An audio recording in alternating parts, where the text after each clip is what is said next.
Beleza, pessoal? Aqui é o André Doria. Hoje estamos começando mais um Tire Suas Dúvidas sobre o SUAS e hoje nós vamos falar sobre cargos de gestão no SUAS.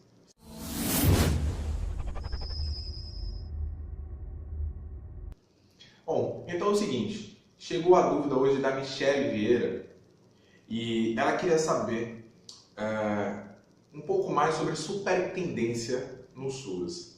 E aí a gente entrou em contato com ela para tentar descobrir um pouquinho melhor sobre o que ela estava querendo falar. Na verdade, ocorre que ela vai ser superintendente da proteção social básica no município dela. E ela queria saber mais sobre essa questão. Então, o programa de hoje vai ser resolver falar de uma forma mais ampla, né? E aí a gente vai pegar todos os cargos de gestão dentro do Sistema Único de Assistência. E aí é bem bacana porque no caso dela, ela já começa pela proteção social básica, né? E aí a gente tem, além da proteção social básica, a gente tem cargos de gestão na proteção social especial. E isso dividindo entre média complexidade e alta complexidade. A gente pode ter cargos de gestão também voltados para a gestão do SUAS, que é aquele órgão que vai estar, aquele órgão não, porque ele vai estar inserido dentro da secretaria, mas aquela parte da secretaria que vai estar pensando, planejando, articulando as ações dentro do Sistema Único de Assistência Social. Nós podemos ter também a equipe de vigilância socioassistencial, ou seja, poderia ser uma superintendência, uma coordenadoria, uma diretoria, e aí vai depender muito de como está o organograma dentro da sua secretaria, certo? E aí, como essa dica lá vale para todo mundo, é bem bacana que a gente possa estar contribuindo com a Michele e também com você que está assistindo a gente, beleza? Então vamos lá. Para iniciar, vamos falar sobre a proteção social básica. A proteção social básica vai ter que tomar cuidado, porque a ideia da proteção social básica é de que age de forma preventiva. Então nós temos serviços para atuar junto à nossa comunidade de forma preventiva, tentando evitar que aconteça rompimentos ou fragilidades que ocasionem o afastamento ou a perda do vínculo familiar, né? A fragilidade ou a perda do vínculo familiar.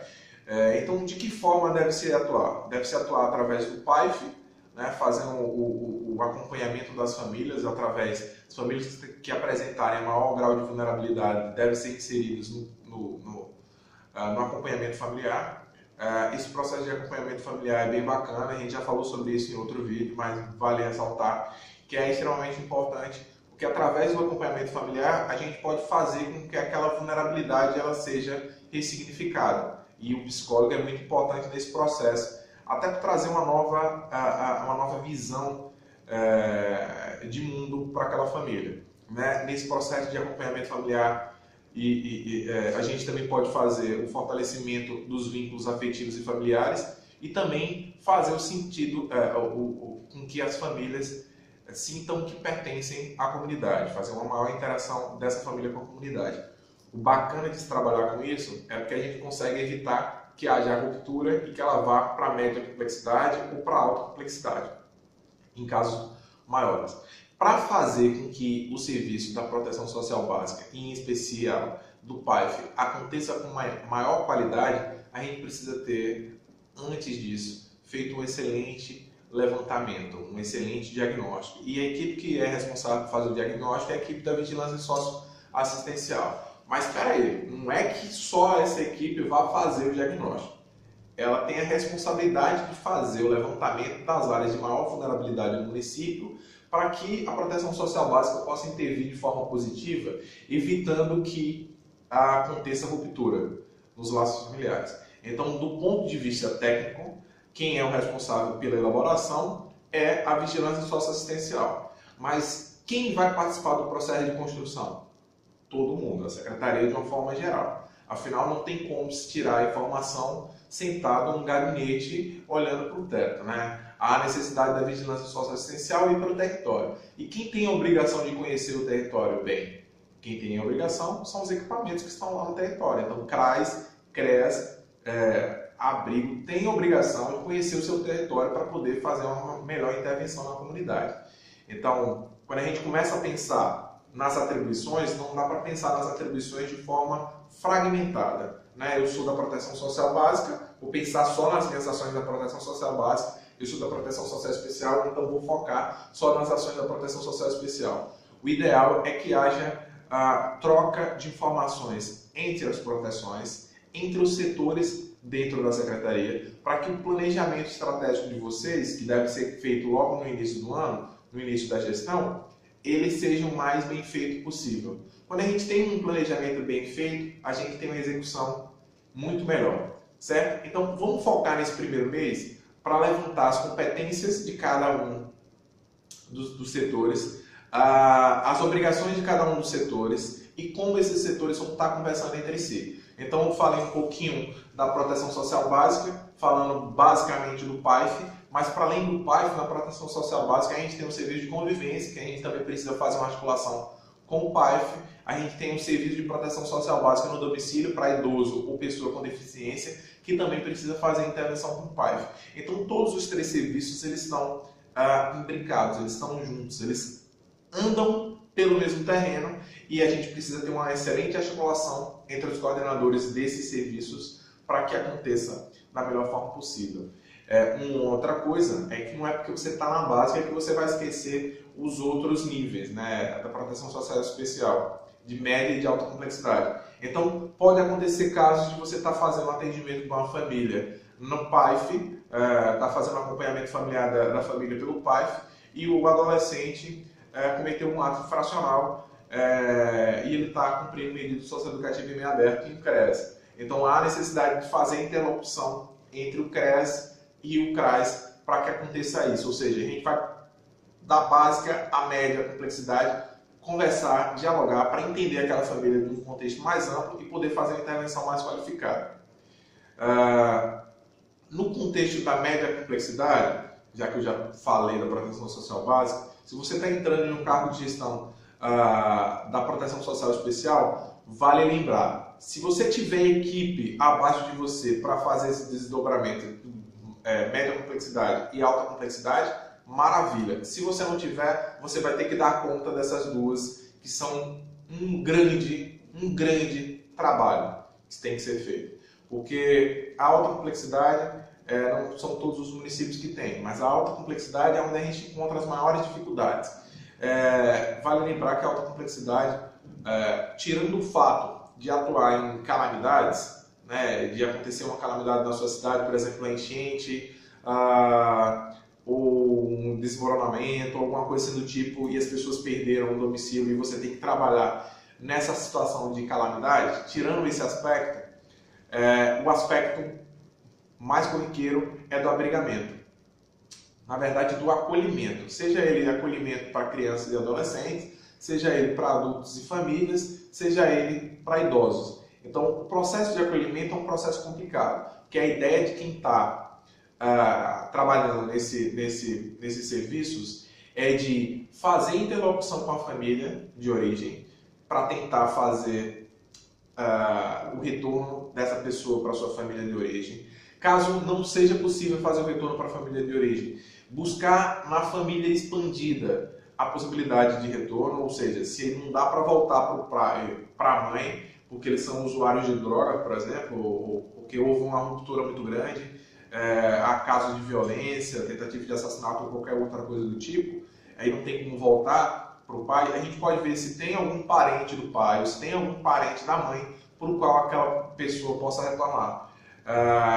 Em outros casos mais específicos, né, quando a mulher é vítima de violência, por exemplo, e aí a gente faz também um atendimento à mulher vítima de violência e sua família, muito provavelmente a gente não vai conseguir fazer a relocação daquela pessoa na família, né? Então a gente vai precisar construir as bases para que ela consiga viver em uma outra situação, longe da violação de direito pela qual ela passou. Então é um trabalho árduo, é um trabalho complexo, mas apaixonante. Quem está na área ama essa área de paixão, porque por mais que os problemas aconteçam, quando a gente consegue fazer com que aquela pessoa regresse para sua família, é a melhor sensação do mundo.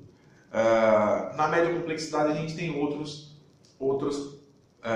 aspectos para a gente tratar. Então a alta complexidade é alta, é mais complicada, é mais complexa, e por isso que é alta complexidade. e tem uma riqueza de informações para a gente buscar atrás, correr atrás, para poder fazer com que aquela família se dê bem na vida. E esse é o nosso objetivo, fazer com que o usuário fique bem. A média complexidade é média complexidade, mas também traz diversas questões que a gente precisa ter bastante cuidado. A média complexidade a gente pode trabalhar com abordagem de rua, a gente pode medida socioeducativa em meio aberto.